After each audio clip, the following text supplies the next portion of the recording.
Welcome to Madisons Avenue. Today we welcome back our guest, Joe Laurendi. Thanks for joining us, Joe. Thank you for having me on. Today is full of what to look out for and what you have missed over the weekend. Tonight there will be roses handed out, bachelorette roses that is. 31 grown men will be vying for Bachelorette Rachel Lindsay's attention. The season premiere always promises to be entertaining. On a more political note, however, the Bachelor franchise is making strides towards a more diverse cast. Rachel Lindsay is the first African American to be the star of the show.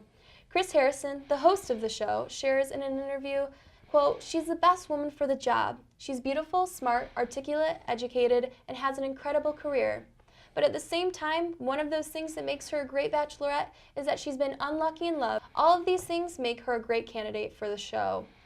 Personally, I can't wait to see grown men crying and fighting on the 13th season."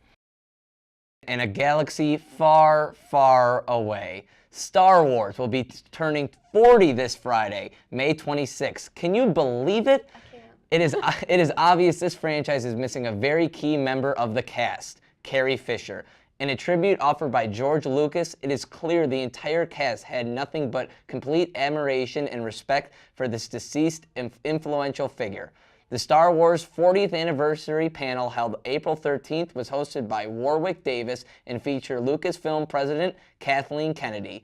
There were discussions on how their fan base has kept this saga going for the last 4 decades. This event was not only a tribute to their beloved Princess Leia, but also a thank you to their loyal Jedis.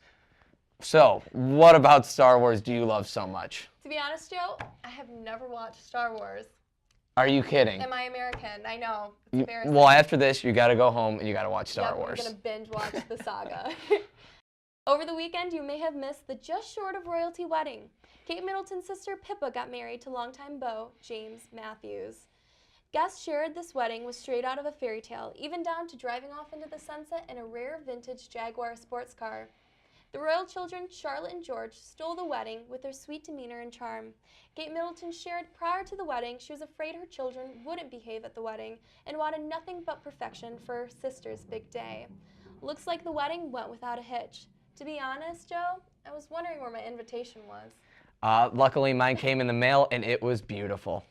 In other news, Donald Trump made his first international trip to Saudi Arabia. This begins a 9-day trip to the Middle East. President Trump's speech Sunday was a call for unity.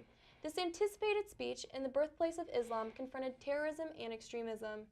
Trump shared with dozens of Muslim leaders, quote, drive them out of your places of worship, drive them out of your communities, drive them out of your holy land, and drive them out of this earth."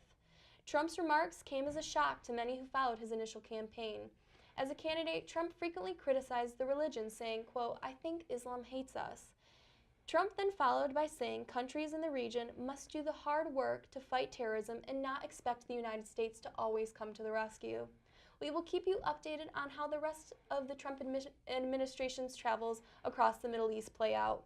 Now to Joe with details on Saturday Night Live's season finale. That's right, Madison. SNL had its season finale on Saturday night, and many characters from the White House made an appearance. This NBC variety show starred Alec Baldwin as Donald Trump, Kate McKinnon as Kellyanne Conway, and Scarlett Johansson as Ivanka Trump. These characters were gathered around a piano singing Leonard Cohen's Hallelujah. This finale was reminiscent of how SNL opened its first post-election episode, Kate McKinnon as Hillary Clinton singing the same song, Hallelujah.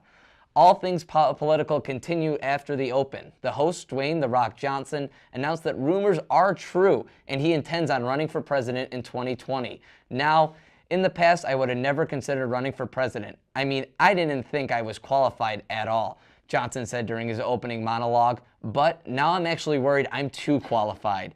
The Rock was also joined by his running mate, Tom Hanks. The two eventually admitted that all jokes aside, when it comes to politics, we need more poise and less noise.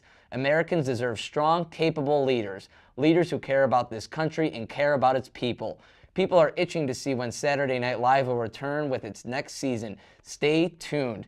Madison, What do you think of SNL and the great season they put forth so far? You know what? I think the season was a really good one, just considering all of the political tension we have. It kind of alleviates that. I think their impressions are on point. Alec Baldwin, he knows what's up. There is no doubt they had a lot of material to work from. Can we see your impression of Donald Trump?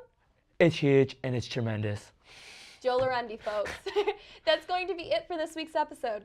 Thanks for joining us. Keeping you informed and inquisitive, I'm Madison Gardner. And I'm Joe Laurendi.